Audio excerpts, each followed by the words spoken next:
Assalamualaikum warahmatullahi wabarakatuh. Kami dari kelompok 6 ingin mempresentasikan bab 23 mengenai audit kas dan instrumen keuangan. Kami beranggotakan Alia Daniati, saya sendiri Dika Daniswara, Putri Nur Aziza, Rida Abzahil Yatul Aulia, Rifa Syafikah, Erina Amarfia Yunazar, dan Elsafat Fadila Cahyaningrum. Untuk slide selanjutnya akan dibacakan oleh Rida Abzah. Adapun tujuan pembelajaran dari bab 23 mengenai audit kas dan instrumen keuangan, yaitu mengidentifikasikan jenis akun kas dan instrumen keuangan utama yang digunakan oleh entitas bisnis. Yang kedua, menunjukkan hubungan kas di bank dan berbagai siklus transaksi. Yang ketiga, merancang dan melaksanakan pengujian audit atas akun kas umum. Yang keempat, mengakui kapan memperluas pengujian audit atas akun kas umum dan menguji lebih lanjut kecurangan yang material.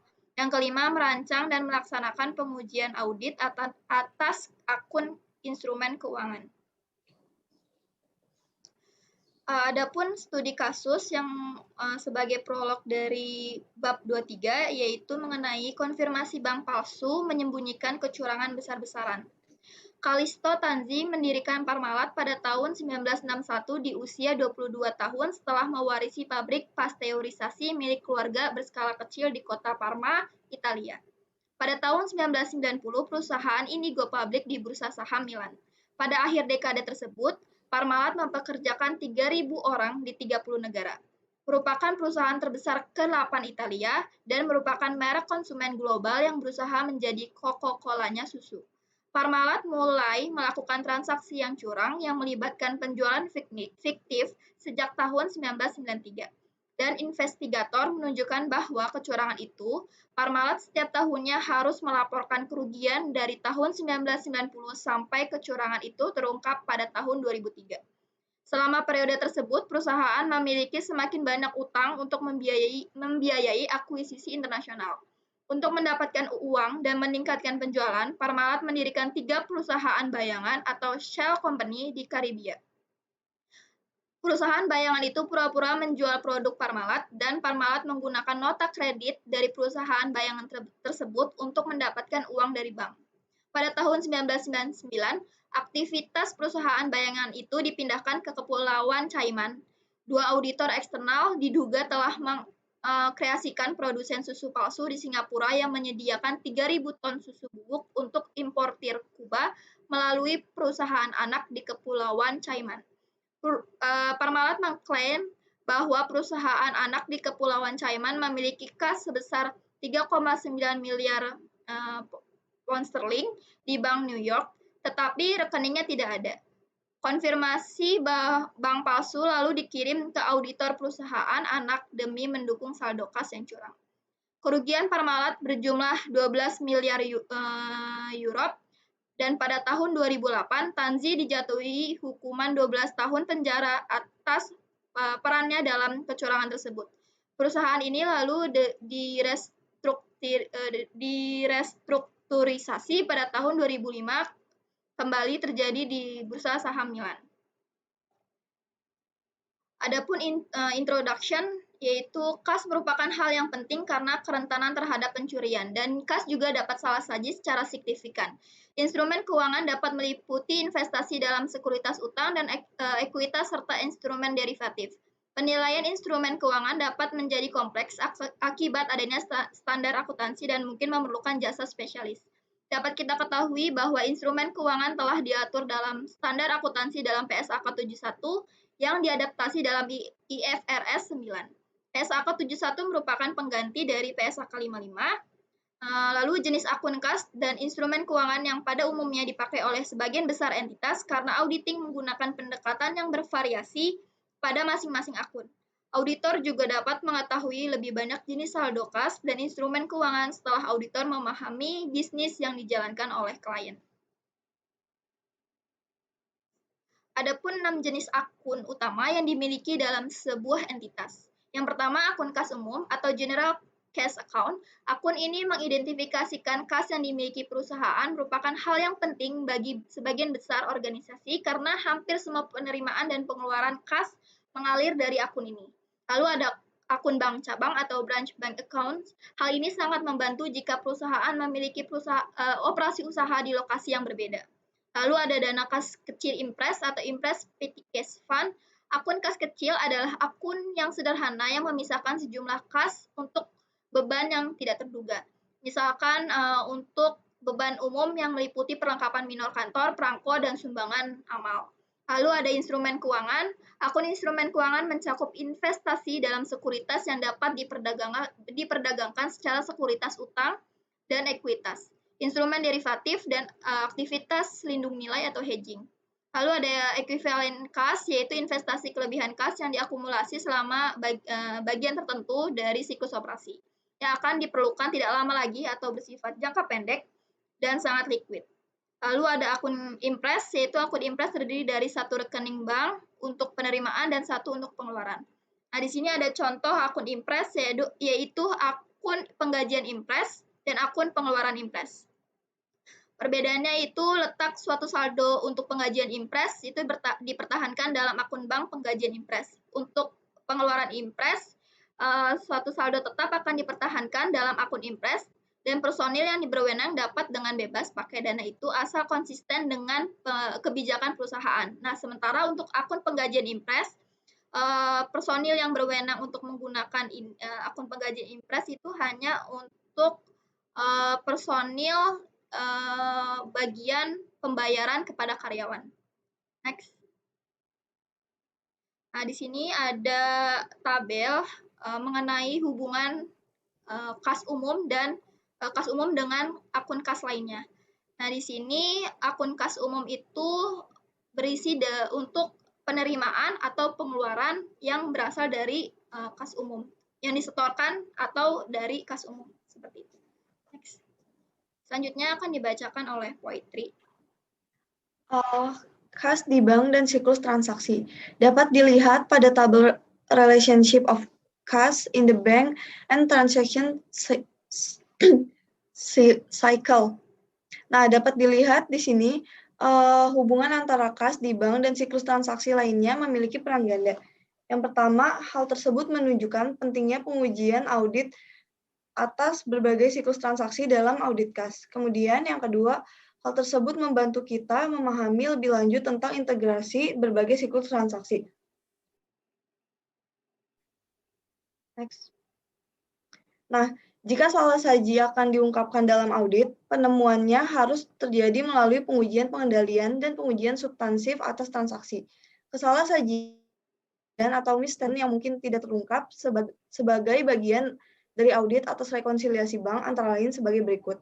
Yang pertama, kesalahan kegagalan menagih pelanggan dapat dilihat pada bagian audit siklus penjualan dan penagihan. Yang kedua, kesalahan menagih pelanggan dengan harga yang lebih rendah daripada yang ditetapkan oleh kebijakan perusahaan. Itu juga bagian audit siklus penjualan dan penagihan. Kemudian yang ketiga, penggelapan kas dengan memotong penerimaan kas dari pelanggan sebelum penerimaan itu dicatat, dengan menghapus akun sebagai piutang tak tertagih. Bagian audit yaitu audit siklus akuisisi dan pembayaran. Yang keempat, kesalahan pembayaran ganda atas satu faktur pemasok, yaitu bagian audit siklus akuisisi dan pembayaran. Yang kelima, pembayaran yang tidak semestinya berupa pengeluaran pribadi pejabat perusahaan, itu bagian audit dari audit siklus akuisisi dan pembayaran. Yang keenam, pembayaran bahan baku yang tidak pernah diterima, masuk ke dalam audit siklus persediaan dan pergudangan. Yang ketujuh, pembayaran kepada karyawan untuk jumlah jam kerja yang lebih besar dari yang dikerjakan, masuk ke dalam bagian audit siklus penggajian dan personalia. Dan yang terakhir, pembayaran bunga kepada pihak terkait dalam jumlah yang melampaui tingkat yang berlaku, masuk ke dalam audit siklus akuisisi modal dan pembayaran kembali. Next. Nah, selanjutnya, kesalahan atau misstatement yang pada umumnya terungkap sebagai bagian dari audit atas rekonsiliasi bank antara lain, yang pertama, kegagalan memasukkan cek yang belum di-clearing oleh bank pada daftar cek yang beredar, walaupun telah dicatat dalam jurnal pengeluaran kasnya. Kemudian, yang kedua, kas yang diterima oleh klien setelah tanggal neraca tetapi dicatat sebagai penerimaan kas pada tahun berjalan. Yang ketiga, Setoran yang dicatat sebagai penerimaan kas mendekati akhir tahun disetorkan ke bank pada bulan yang sama dan dicantumkan pada rekonsiliasi bank sebagai setoran dalam perjalanan. Yang terakhir, pembayaran wesel bayar yang didebet langsung ke saldo bank oleh bank tetapi belum dimasukkan ke dalam catatan klien. Selanjutnya akan dijelaskan oleh Alia. Audit akun kas umum. Tahap pertama, mengidentifikasi risiko bisnis klien yang mempengaruhi kas. Risiko bisnis klien kemungkinan besar berasal dari ekuivalen kas dan jenis investasi lainnya. Auditor harus memahami risiko yang berasal dari kebijakan dan strategi investasi klien, serta pengendalian manajemen yang mengurangi risiko tersebut. Yang kedua, menetapkan materialitas kinerja dan menilai risiko inherent. Saldo kas bersifat tidak material pada sebagian besar audit, tetapi transaksi kas yang mempengaruhi saldo itu hampir selalu sangat material. Karena kas lebih rentan terhadap pencurian ketimbang aset lainnya. Terdapat risiko inherent yang tinggi untuk tujuan eksistensi, kelengkapan, dan keakuratan. Pada umumnya, risiko inherent untuk semua tujuan lainnya adalah rendah. Selanjutnya, menilai risiko pengendalian. Pengendalian internal terhadap saldo kas akhir tahun dalam akun umum dapat dibagi dalam dua kategori. Yang pertama, pengendalian terhadap siklus transaksi yang mempengaruhi pencatatan, penerimaan, dan pengeluaran kas. Pengendalian utama yaitu pemisahan tugas yang memadai antara fungsi penandatanganan cek, utang, dan piutang usaha, dan pembayaran elektronik. Yang kedua, rekonsiliasi bank independen. Rekonsiliasi bank atau bank reconciliation bulanan pada akun bank umum atas dasar tepat waktu oleh orang independen menangani atau mencatat penerimaan serta pengeluaran kas merupakan pengendalian yang penting terhadap saldo kas akhir. Jika perusahaan menunda penyiapan rekonsiliasi bank dalam periode yang lama, nilai pengendalian akan berkurang dan mungkin mempengaruhi penilaian risiko pengendalian kas. Rekonsiliasi independen memberikan kesempatan bagi verifikasi internal atas transaksi penerimaan dan pengeluaran kas.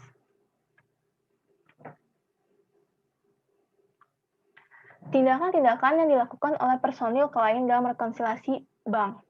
Yang pertama, membandingkan cek yang dibatalkan atau catatan bank elektronik tentang pembayaran dengan catatan pengeluaran kas menyangkut tanggal pay atau pihak yang dibayar dan jumlahnya. Yang kedua, memeriksa cek yang dibatalkan atau catatan bank elektronik tentang pembayaran menyangkut tanda tangan, endorsement, dan pembatalan. Yang ketiga, membandingkan setoran di bank dengan penerimaan kas yang tercatat menyangkut tanggal, pelanggan, dan jumlah. Yang keempat, memeriksa urutan nomor cek dan menyelidiki cek yang hilang. Yang kelima, merekonsiliasi semua item yang menyebabkan perbedaan antara nilai buku dan saldo bank, serta memverifikasi kesesuaiannya dengan bisnis klien. Yang ketujuh, yang keenam, merekonsiliasi total kredit pada laporan bank dengan total catatan penerimaan kas.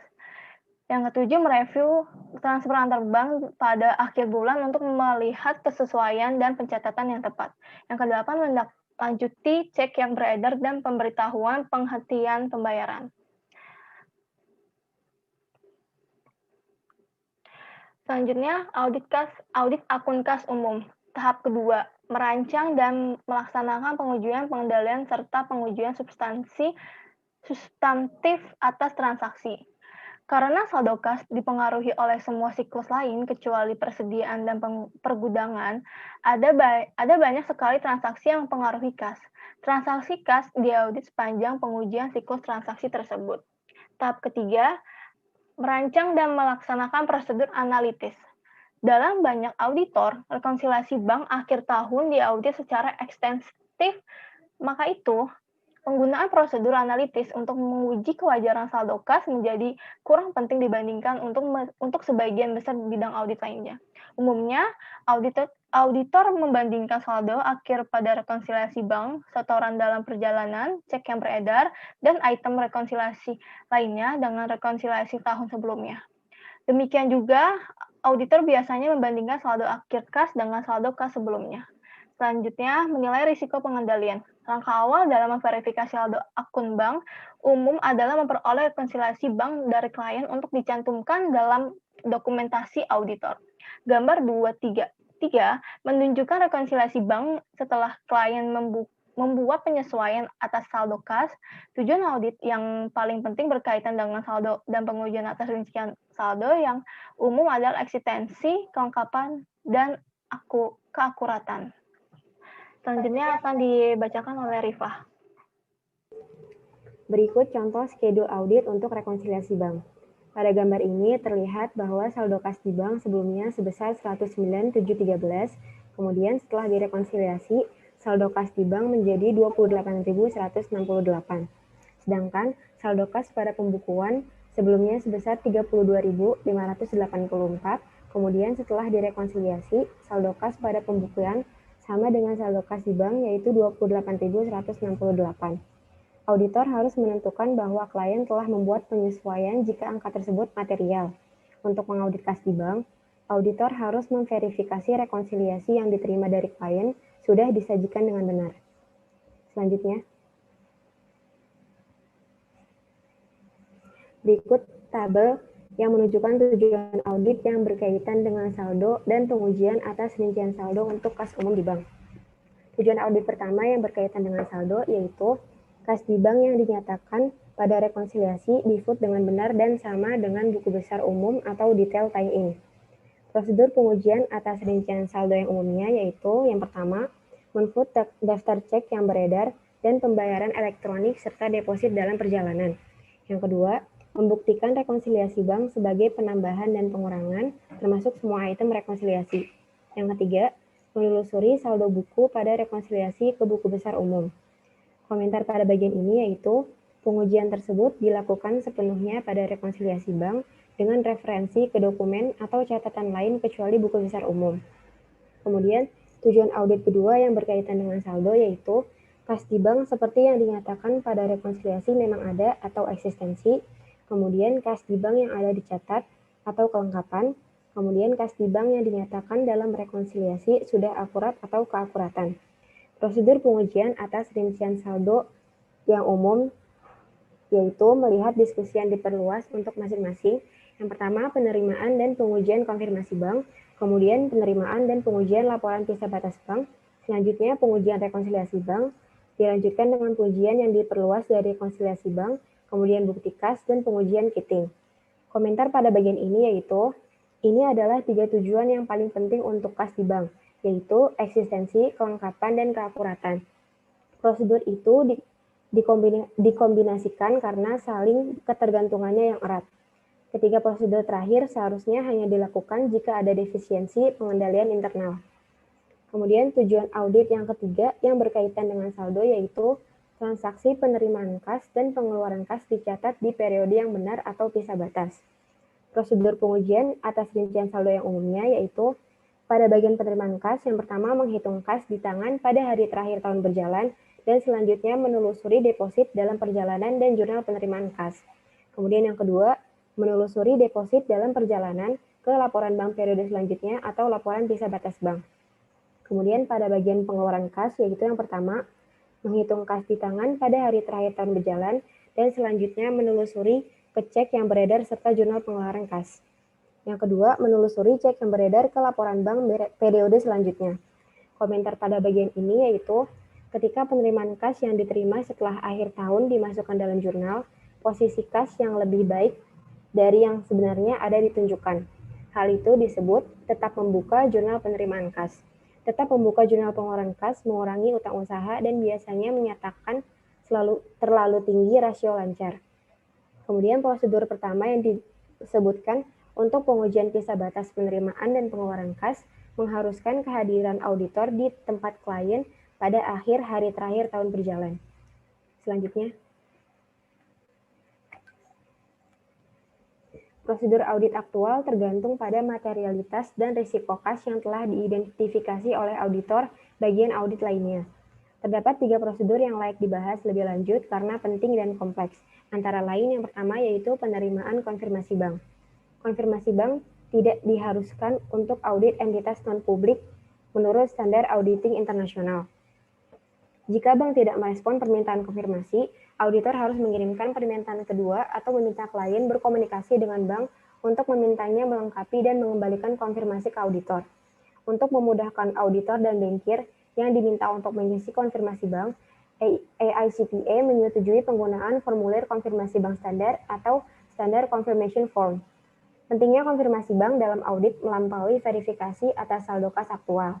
Biasanya bank mengkonfirmasi informasi tentang pinjaman dan saldo bank pada formulir yang sama, seperti 3 pinjaman beredar atau outstanding pada gambar 234 yang akan ditampilkan di slide selanjutnya.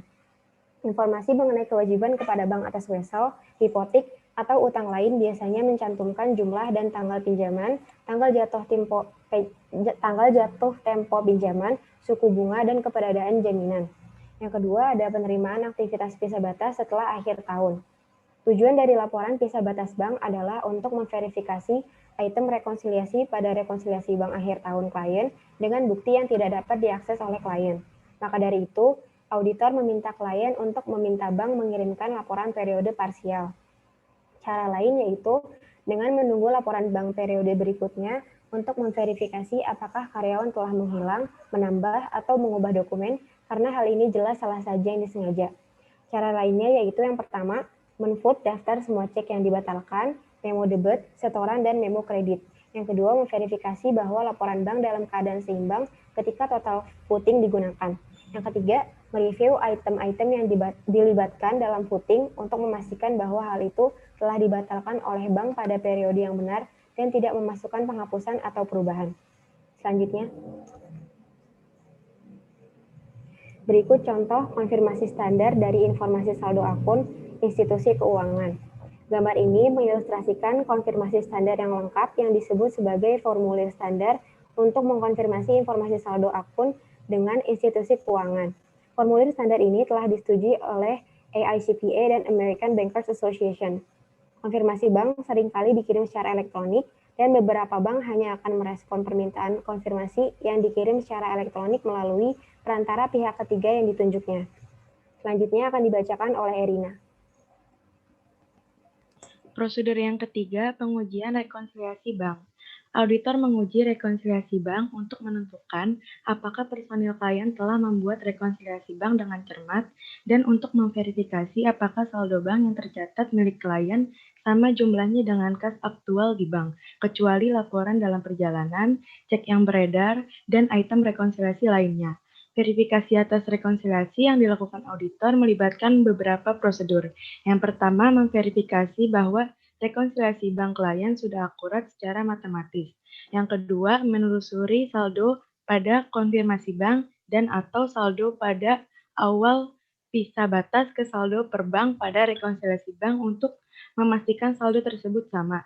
Yang ketiga, menelusuri cek yang ditulis dan dicatat sebelum akhir tahun dan dimasukkan dengan laporan pisah batas bank ke daftar cek yang beredar pada rekonsiliasi bank dan ke jurnal pengeluaran kas pada periode itu atau periode-periode sebelum tanggal neraca.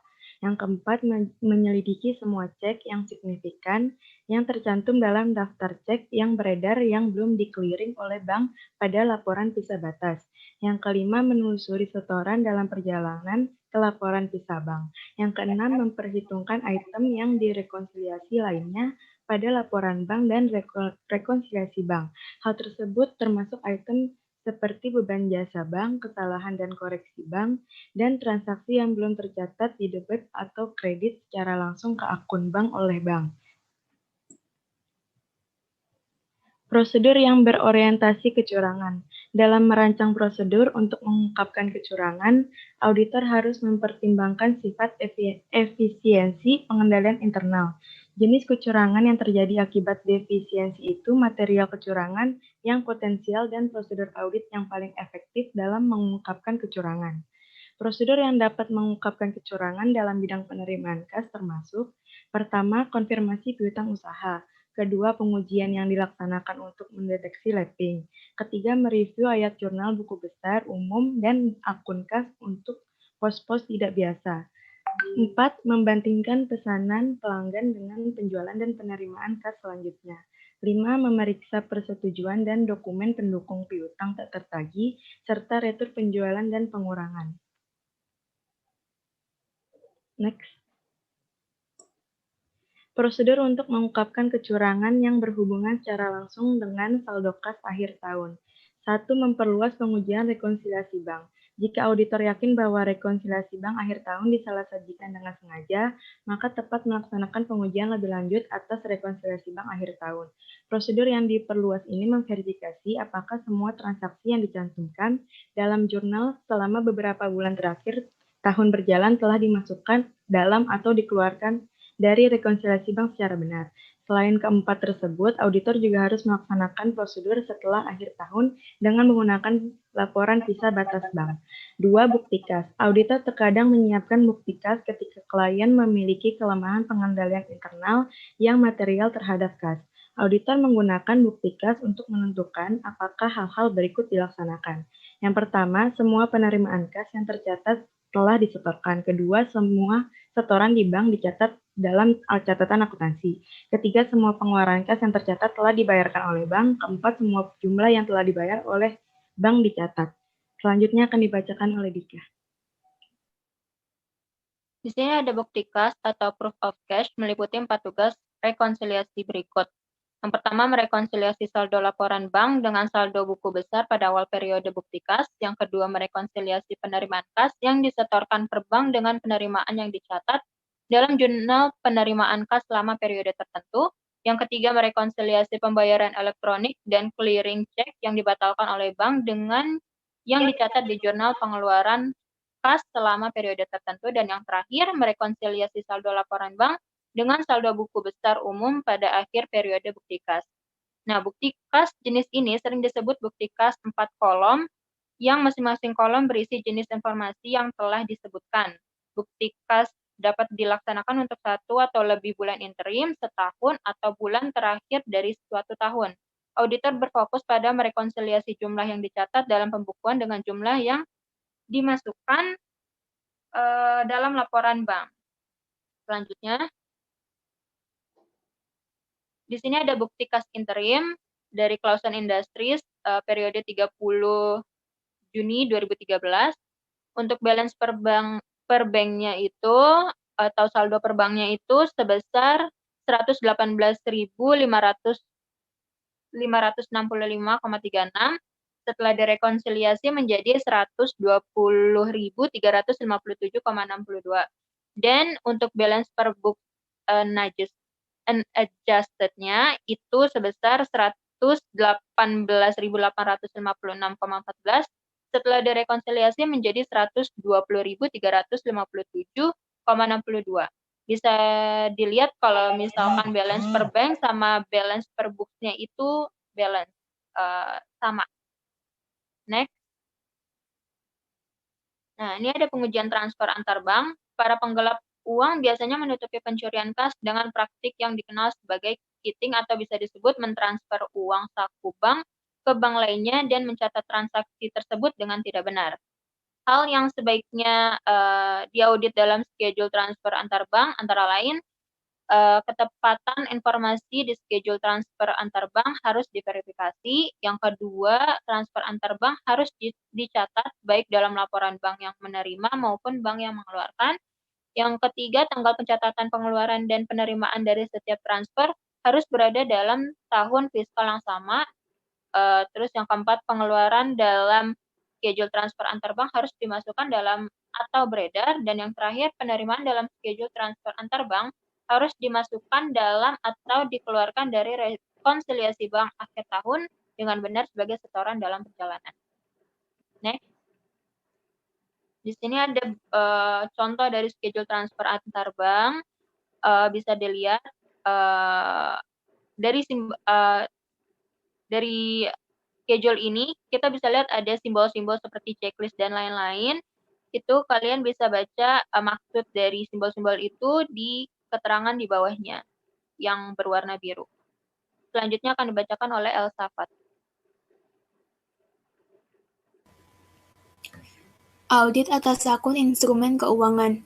Dalam menguji saldo akhir tahun instrumen keuangan, Auditor harus mengumpulkan bukti yang cukup dan tepat untuk mengevaluasi apakah akun instrumen keuangan sebagaimana tercantum dalam neraca telah diujikan secara wajar dan diungkapkan secara layak sesuai dengan ke-8 tujuan audit yang berkaitan dengan saldo yang digunakan dalam pengujian atas rincian saldo, yaitu eksistensi kelengkapan, keakuratan, klasifikasi, pisah batas, detail tie-in, nilai realisasi, dan hak. Tujuan audit yang berkaitan dengan saldo, instrumen keuangan seperti daftar schedule, aktivitas investasi telah di-foot dengan benar dan sesuai dengan buku besar umum.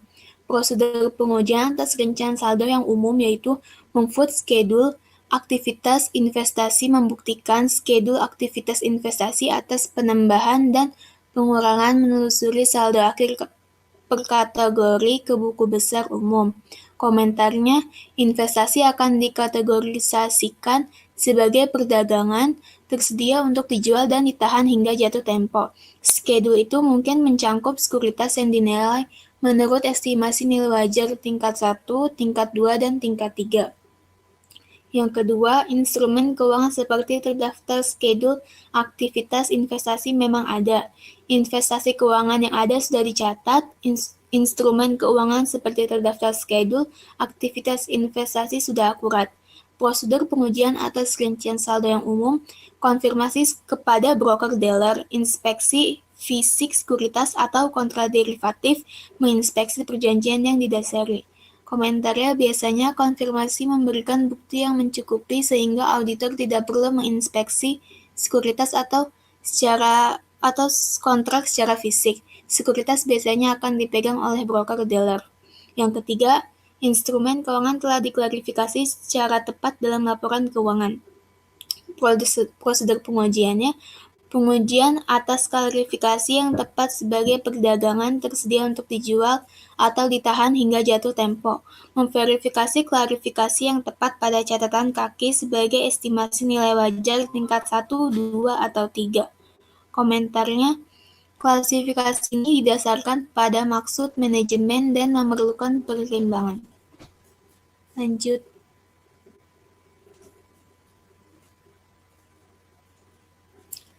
Tujuan audit yang berkaitan dengan selanjutnya, transaksi instrumen keuangan dicatat periode yang tepat.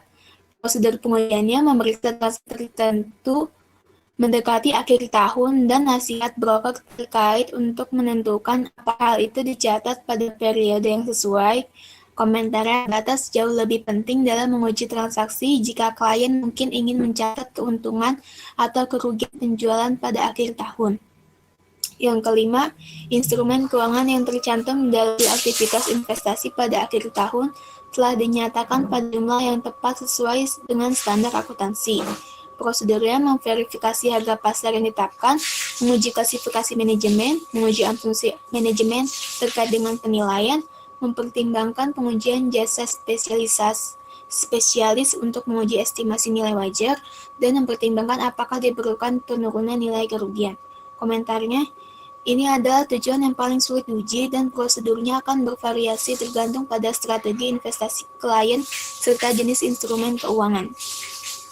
Yang terakhir, entitas memiliki hak atas instrumen keuangan yang tercantum dalam schedule aktivitas investasi.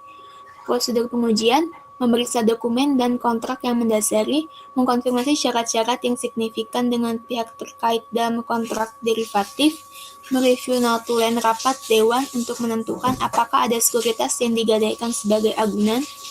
Komentarnya, hak diuji bersama dengan pengujian eksistensi dan keakuratan ketika mereview pembelian. Selanjutnya, metodologi untuk mengaudit instrumen keuangan akhir tahun. Tahap 1, mengidentifikasi risiko bisnis klien yang mempengaruhi instrumen keuangan, yaitu risiko bisnis yang terkait dengan instrumen keuangan akan bervariasi tergantung pada signifikansi dan agresivitas aktivitas investasi perusahaan. Kemudian menetapkan materialitas kinerja dan menilai risiko inheren. Saldo akun instrumen keuangan mungkin bersifat material, tergantung pada jenis dan frekuensi aktivitas investasi. Faktor-faktor yang mempengaruhi risiko inheren atas instrumen keuangan meliputi tujuan manajemen terkait dengan aktivitas investasi, misalnya hedging untuk meminimalkan risiko, kompleksitas sekuritas atau derivatif, pengalaman sebelumnya perusahaan dengan investasi tertentu, dan apakah faktor-faktor eksternal seperti risiko kredit atau risiko suku bunga mempengaruhi asersi yang relevan. Kemudian nilai risiko pengendalian. Hal yang terpenting adalah manajemen harus memiliki satu strategi investasi dan kesadaran atas tingkat exposure berbagai risiko. Kedua, prosedur untuk mengklasifikasikan instrumen keuangan dengan benar sebagai perdagangan. 3. Prosedur untuk memulai dan mencatat transaksi. 4. Pengendalian internal yang ketat atas penentuan estimasi nilai wajar. Kemudian tahap 2, merancang dan melaksanakan pengujian pengendalian serta pengujian substantif atas transaksi. Pengujian transaksi yang akan dilakukan terkait dengan instrumen keuangan meliputi pengujian pembelian dan penjualan sekuritas, serta derivatif atau penyelesaian transaksi hedging atau lindung nilai, keuntungan atau kerugian yang terkait, serta bunga dan pendapatan dividen. Tahap 3, merancang dan melaksanakan prosedur analitis. Prosedur analitis biasanya tidak begitu penting dalam nilai saldo akhir tahun instrumen keuangan. Kemudian terakhir, merancang pengujian atas rincian saldo instrumen keuangan.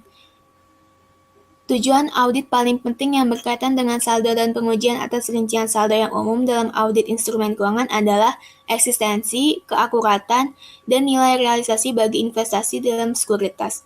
Sementara kelengkapan juga penting bagi instrumen keuangan derivatif.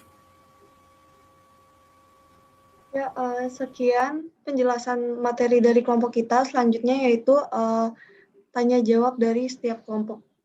Yang pertama, dari kelompok 1, Muhammad Arif Kurniawan. Pertanyaannya, jelaskan secara singkat mengapa standar akuntansi yang berkaitan dengan nilai wajar melakukan audit atas instrumen keuangan jauh lebih kompleks. Jawabannya, karena mayoritas instrumen keuangan dinilai dengan menggunakan estimasi nilai wajar atau fair value estimates, di mana standar akuntansi membedakan cara estimasi nilai wajar tingkat 1 atau harga yang dapat diamati, yaitu ditetapkan di pasar efektif untuk aset, atau tingkat 3, estimasi tingkat 2 menggunakan input yang dapat diamati atau langsung atau tidak langsung selain harga yang ditetapkan, seperti harga aset atau kewajiban yang serupa. Sedangkan estimasi tingkat 3 menggunakan input yang tidak dapat diamati seperti model penetapan harga atau arus kas yang didiskontokan. Estimasi ini memerlukan pertimbangan manajemen yang signifikan, dan auditor juga perlu mempertimbangkan insentif manajemen untuk mengklasifikasi investasi sebagai nilai wajar tingkat 2 atau tingkat 3. Semua risiko ini dikombinasikan dengan volatilitas pasar baru-baru ini dan potensi pasar menjadi tidak liquid akan menghasilkan potensi salah saji dan mengklasifikasikan saldo instrumen keuangan yang disignifikan.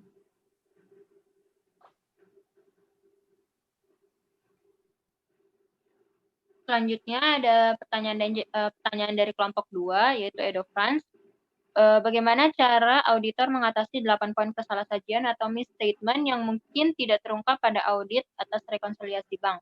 Dan jelaskan mengapa hal itu bisa terjadi. Jadi cara mengatasinya itu pertama, kegagalan memasukkan cek yang belum di-clearing oleh bank pada daftar cek yang beredar walaupun telah dicatat dalam jurnal pengeluaran kas. Yang kedua, kas yang diterima oleh klien setelah tanggal neraca tapi dicatat sebagai penerimaan kas pada tahun berjalan. Ketiga, setoran yang dicatat sebagai penerimaan kas mendekati akhir tahun disetorkan ke bank pada bulan yang sama dan dicantumkan dalam rekonsiliasi bank sebagai setoran dalam perjalanan. Dan yang keempat, pembayaran wesel bayar yang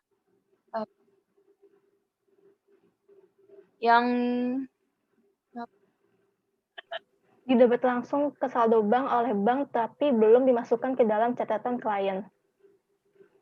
Baca.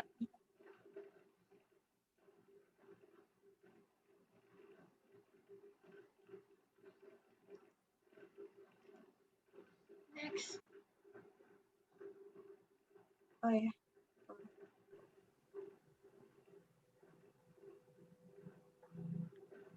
Selanjutnya ada pertanyaan ketiga dari Ria Nurfitriani.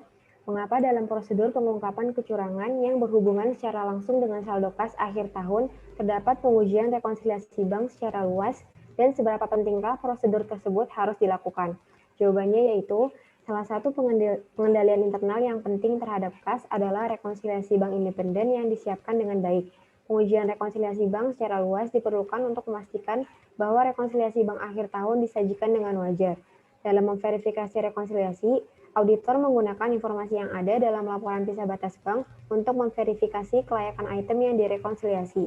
Prosedur pengujian rekonsiliasi bank ini penting untuk memverifikasi apakah semua transaksi yang dicantumkan dalam jurnal selama tahun berjalan telah dimasukkan atau dikeluarkan dari rekonsiliasi bank secara benar, serta memverifikasi apakah semua item dalam rekonsiliasi bank telah dicantumkan secara benar. Selanjutnya, kelompok 4, Cinta Aryani. Pada tahap kedua, audit akun kas umum disebutkan bahwa saldo kas dipengaruhi oleh semua siklus lain kecuali siklus persediaan dan pergudangan. Mengapa hal tersebut dapat terjadi dan apakah siklus lain yang dapat mempengaruhi saldo kas itu saling berkaitan? Jawabannya, saldo akun kas dipengaruhi oleh semua siklus kecuali siklus persediaan dan pergudangan karena pada siklus persediaan dan pergudangan tidak memerlukan pencatatan yang terkait dengan akun kas. Sehingga siklus persediaan dan pergudangan tidak mempengaruhi saldo kas. Siklus lain yang mempengaruhi saldo kas hanya terkait dengan akun kas dan tidak saling berkaitan.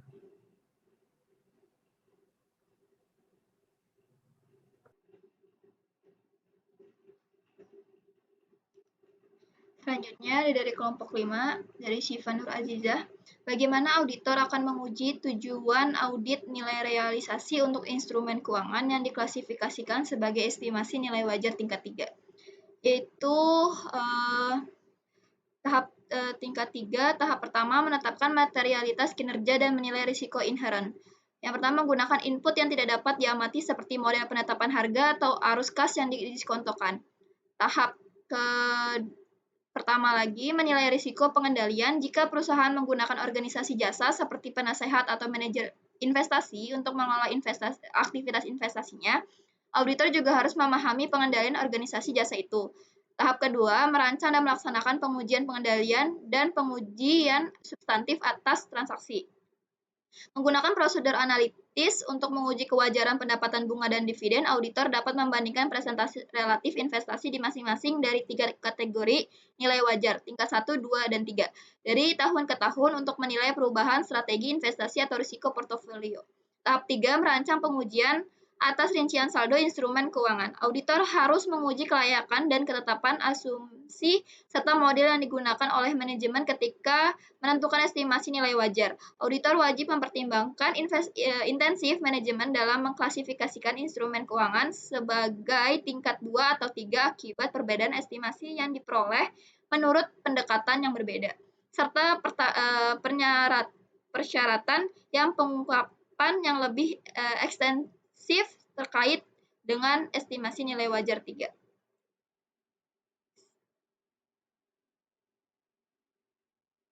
Next. Kelompok 7, Nadia Umar. Mengapa biasanya auditor kurang menaruh perhatian pada pisah batas penerimaan kas klien ketimbang pisah batas untuk penjualan? Jelaskan prosedur yang terlibat dalam menguji pisah batas untuk penerimaan kas. Pisah batas penerimaan kas dalam audit. Biasanya pengumpulan batas penerimaan kas dianggap tidak terlalu penting dibandingkan pisah batas untuk penjualan, retur, dan cadangan penjualan. Hal ini disebabkan karena penentuan pisah batas penerimaan kas yang kurang tepat yang akan memengaruhi saldo kas di bank dagang, bukan laba. Jika salah saji tersebut material, maka hal tersebut dapat memengaruhi penyajian wajar atas akun-akun ini, terutama ketika jumlah kas kecil atau bersaldo negatif. Prosedur pengujian pisah batas ini terjadi pada akhir tahun yang sangat penting bagi penyajian yang tepat pada tanggal neraca. Pengujian ini berkaitan erat dengan pernyataan keberadaan atau keterjadian dan pernyataan kelengkapan. Pengujian ini dirancang auditor untuk mengetahui bahwa pengeluaran kas dilakukan pada periode yang tepat. Bukti tersebut dapat diperoleh melalui observasi dan penelaahan atas dokumentasi internal. Pengujian berguna untuk mengetahui berapa jumlah kas yang harus tercatat di dalam neraca pada akhir tahun.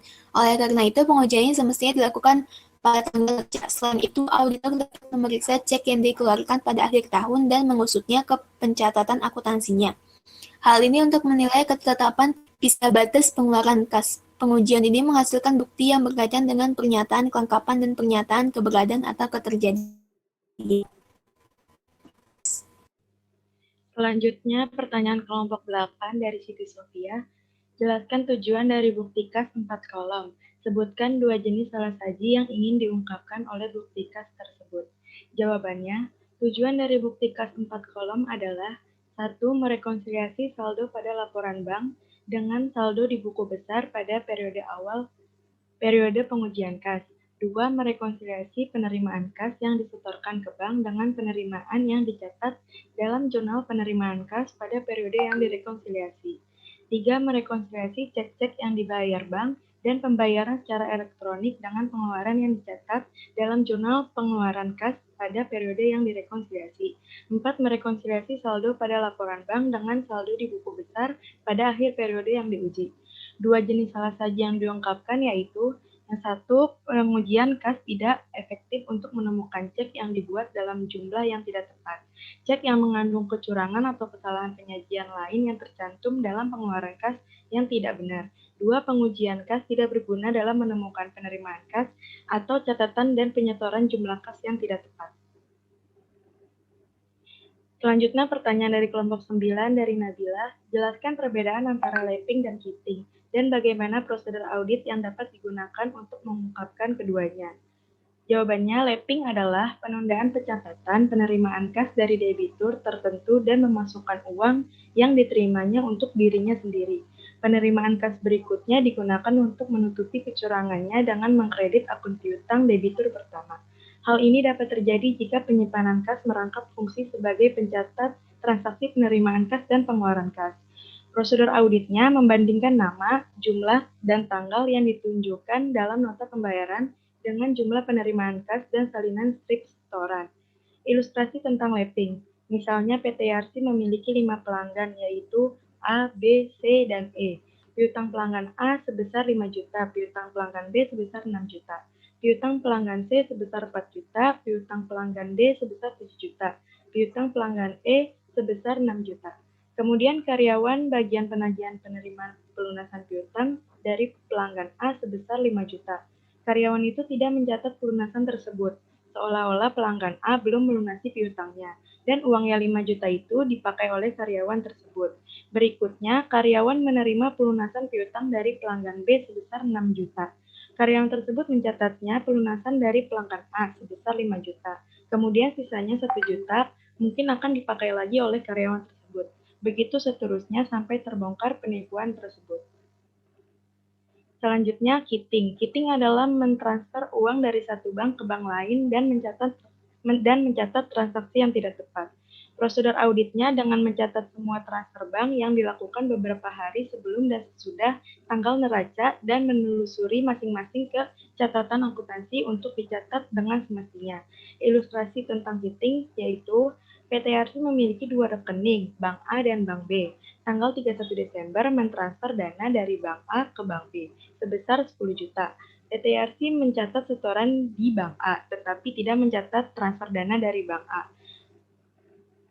Sehingga total dana Bank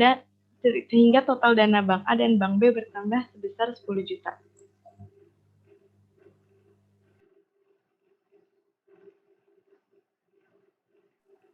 Ya, sekian presentasi dari kelompok 6. Kurang lebihnya mohon maaf. Wabillahi taufiq wal hidayah. Wassalamualaikum warahmatullahi wabarakatuh.